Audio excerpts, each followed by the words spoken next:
Mike Locksley will be back next year as the head coach for Maryland football.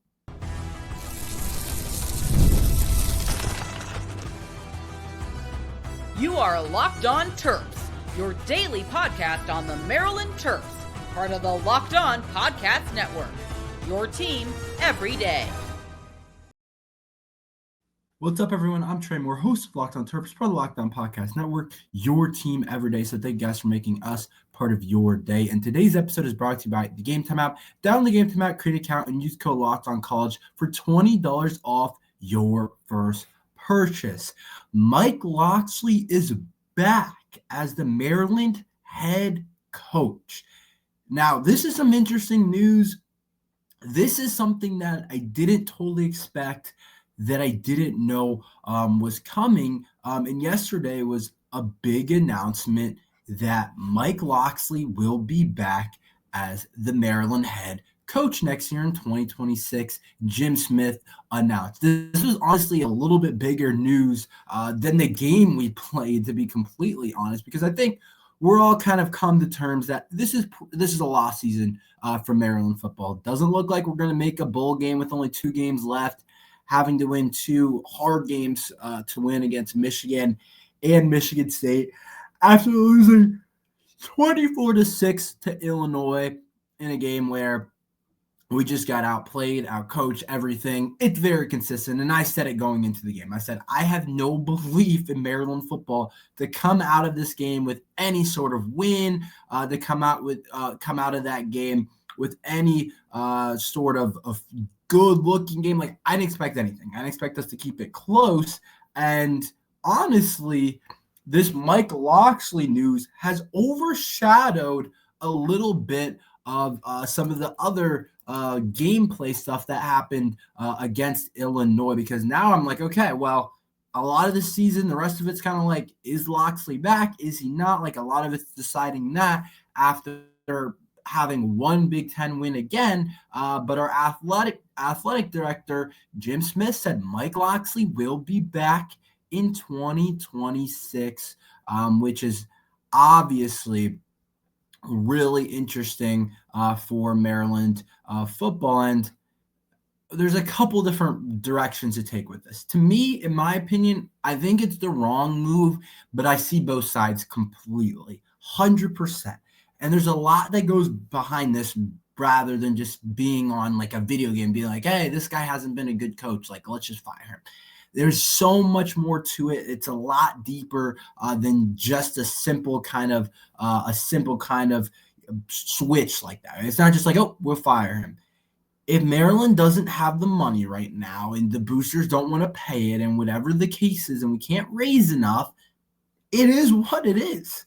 He's going to be our football coach. And sometimes you might just say, whatever, F it, we're going to figure it out. We're going to figure out how to make it work. Like, that's a little bit of what LSU said. And LSU obviously gets more booster money, or whatever the case is, or I think Penn State as well. It was a little bit like Penn State, it was so much money to Franklin. LSU is so much money to Kelly. I'm sure that they were like, okay, like, we don't know where we're getting every dime of this, but it's going to come, and we're going to figure it out. And I think Maryland football isn't in a financial area, doesn't have the investors, doesn't have people making donations to the team enough to be like, forget it. We'll just send Locksley gone. We know he's not our future coach. So I think there's a lot of logistics to this. I don't think it's as simple as being like, oh, we want him to be our head coach, or, oh, we don't want him to be our head coach. I think it goes way more complicated than that. So I wanted to get that out the way.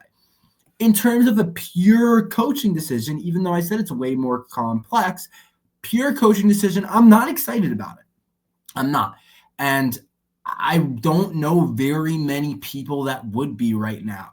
We did have that segment through 2021 through 2023 where we were doing some really good things in the Big Ten Conference. We were really solid. 7-6 in 2021, 2022, 8-5 overall, 2023, 8-5 overall with 3 straight bowl games. And we looked like we were absolutely on the right path under Mike Locksley. But all of a sudden, Talia's gone. Some of our key guys are gone, and we aren't able to replicate it.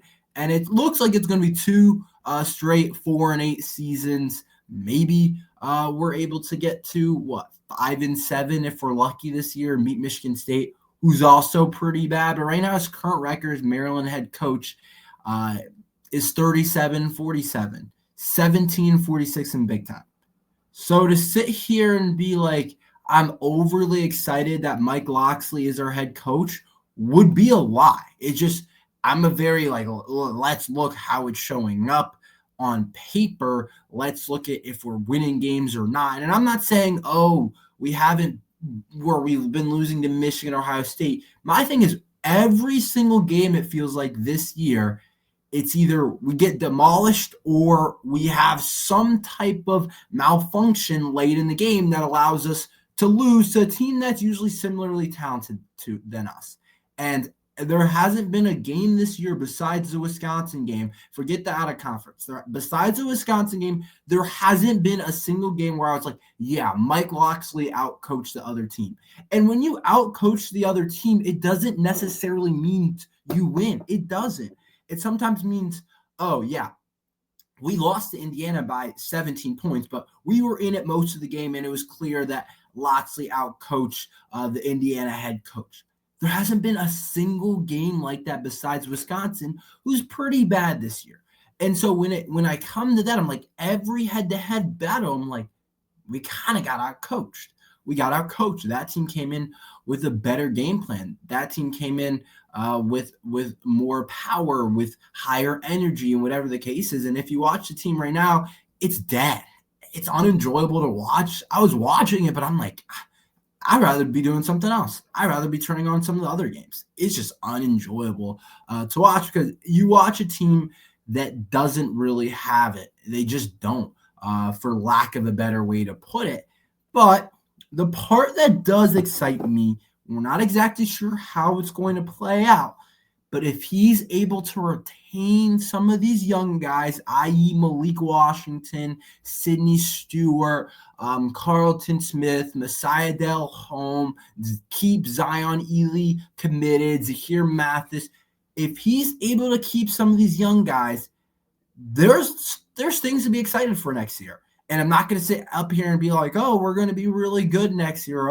It's going to end up working out next year. But there are things to be excited if he's able to keep that roster out. Now, I don't know how these players feel about Mike Locksley. It feels like guys aren't really playing for him. I don't know exactly the relationship, how much guys are like, I would do anything for Mike Locksley.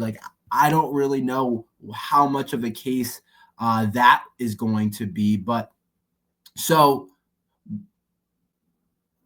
and I think from our AD, Jim Smith, I think he sees that vision that Locksley recruited well, and that if he can retain some of this roster, it could be something to look forward to. Now, am I going to have confidence in it? No, that's a big part of it. And I always say this, and you'll hear this quote, and it applies, I think, a lot to this kind of situation. Sometimes you got to take 3 steps backwards, 2 steps backwards to be able to take 5 steps forward, or take 2 steps backwards to take 3 steps forward, whatever the case is. And if we switch our coach, we might lose Malik Washington. We might get a decommitment from Zion Ely. But the fact of the matter is, it's not like we have results to show for it right now. And I know you can always be like, next year. But eventually it's got to happen, and he's had a long run as the Maryland head coach. I just feel like more times than not, I would say about 70 to 80% of these types of situations end up with the coach being fired anyway. It does. It just does. Look at the Florida coach. They were like, he got some big wins down the stretch last year. This year, he's gone. Or look at Brian Kelly. He did some good things at LSU. Whatever the case is, a lot of people wanted him gone last year. Doesn't work out. And I would say these are coaches that have better, I would say, are better coaches than Mike Locksley are. Similar thing to James Franklin, who made the semifinal last year and barely lost, was a couple plays away from making the national championship. James Franklin, we kind of want him out. but we'll give him another year or two. Oh, he's out as head coach after a bad start to the year. So you can look at it and be like, yeah, Maryland football, we'll give Mike Locksley another year. Like, we have this talent, whatever the case is, but it just doesn't usually work out. And it sounds a little bit better, I feel like, than it normally is, but it usually just doesn't work out. Let's switch gears. Let's talk a little bit of Maryland basketball. Huge win against Marquette. Can't wait to talk about it. We'll talk about that next.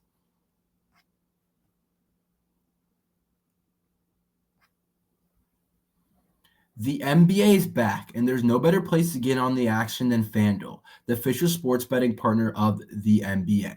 Even if you missed the start of the game or want to ride the hot hand, FanDuel has live bets on everything from who will score next to fourth quarter comebacks. Plus, you can even combine your live bets in a same-game parlay for a shot at a bigger payout. It keeps every game exciting, especially when your team's making that late push. And right now, FanDuel is giving new customers $300 in bonus bets when your first $5 bet wins. You guys all have to go over to FanDuel. There's so many different things you can bet on, so many different things you guys can do on FanDuel. So make sure you guys head over to FanDuel. Sign up, play your game with FanDuel, the official sports betting partner of the NBA.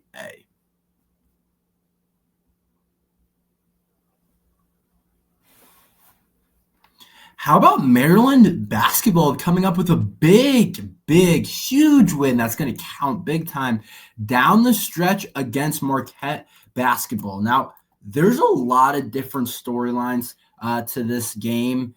There's a lot of different things, a lot of different takeaways that definitely are going to hurt this game. Honestly, some good things happened from this game. Obviously, we won, but it's kind of like at what cost after Maryland wins 89 to 82 against Marquette. But the biggest storyline, honestly, and let's just get this out the way, even though we won the game, the biggest storyline is Pharrell Payne. Terrible injury. You feel terrible. The way he fell, as soon as he did it, it was like, I don't know if he's going to be all right. And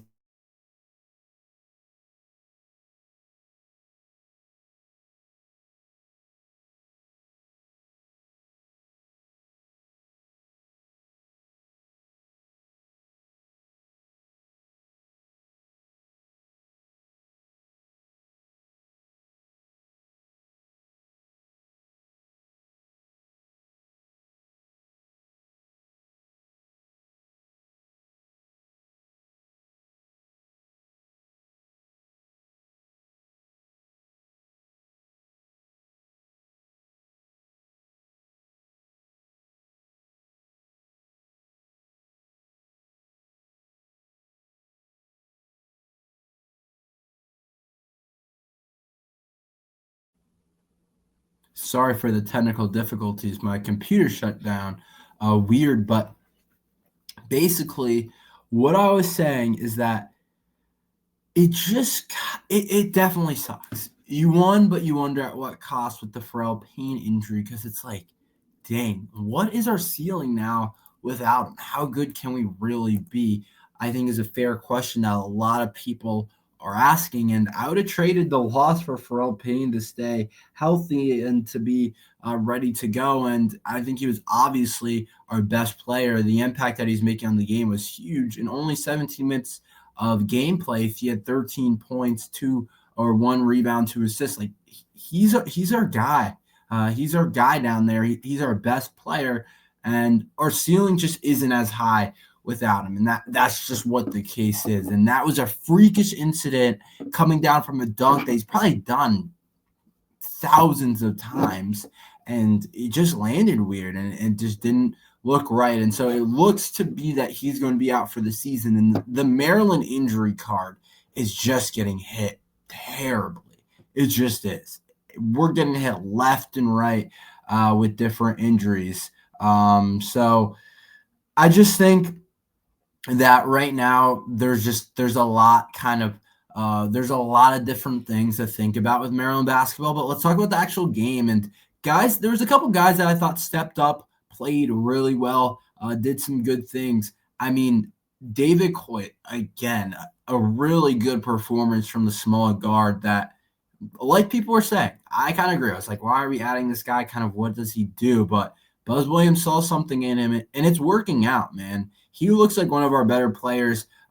He played really well in the start. 4 for 7 from the three-point line. Got to start it off early. Starting off the game well is so important in these types of games. He also had 5 assists, 19 points, efficient. 3 or 4 from the free throw line, 3 rebounds, a steal. The turnovers, he had way too many turnovers, 4 turnovers. Definitely have to get that down. But we're going to need him to be a playmaker. I think that's pretty clear. With Pharrell Payne out, we're going to need David to be a playmaker. We're going to need him to get the rim. We're going to need him to make shots with the Pharrell Payne injury. But he had a really good game.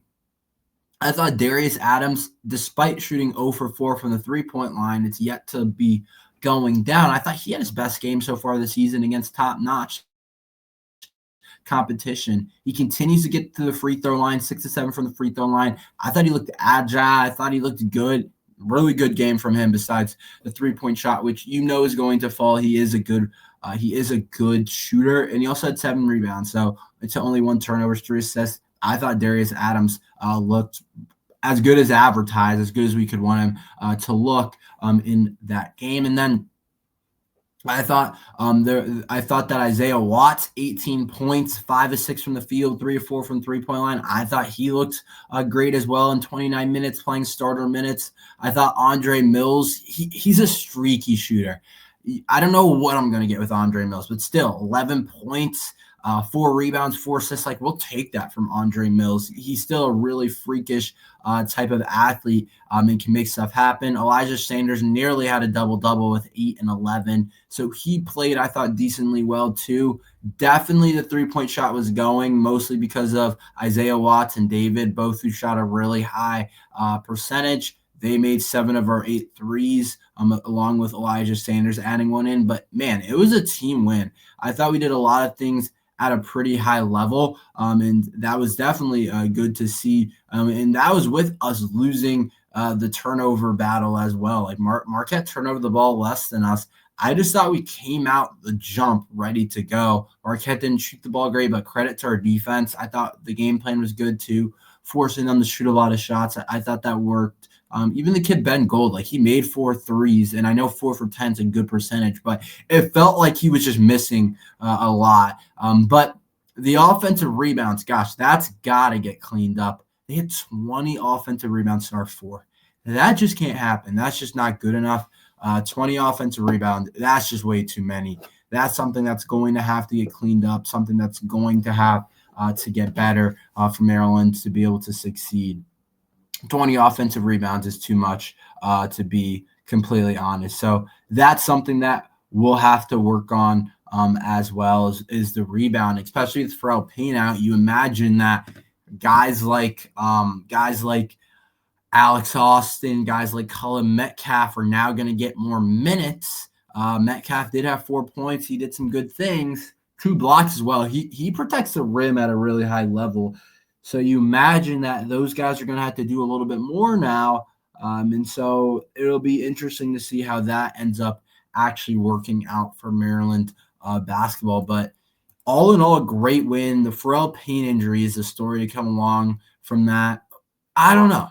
I'll think about it more. I'm sure I'll talk about kind of what do I think we can become now, because it changes. It does. Like, we're not as good of a team. Like, I think it's that simple.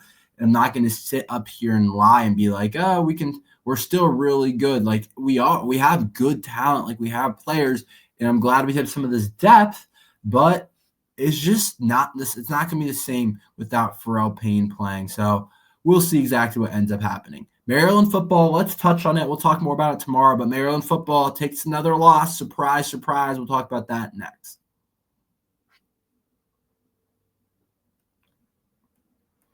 College football is back, and I couldn't be more excited. The tailgates, the rivalries, the energy in the stands, there's nothing like it. But let's be real. Actually getting tickets can feel like more of a battle than the game itself. Hidden fees, prices jumping at checkout. That's why I use Gametime, the app that gives advantage back to fans. It's the easiest way to score last-minute tickets at the best prices with no surprise fees. What you see is what you paid. The app is made super simple. I can even see the exact view from my seat before buying. I love zone deals too. Pick the section and Gametime picks the seats and you save big. Honestly, it's faster, cheaper, and less stressful than any other way I bought tickets. So take the guesswork out on buying college football tickets with Gametime. Dial the Gametime current account and use code LOCKEDONCollege for $20 off your first purchase. Terms apply. Again, that's promo code LOCKEDONCOLLEGE for $20 off. Swipe, tap, ticket, go download the Gametime app today.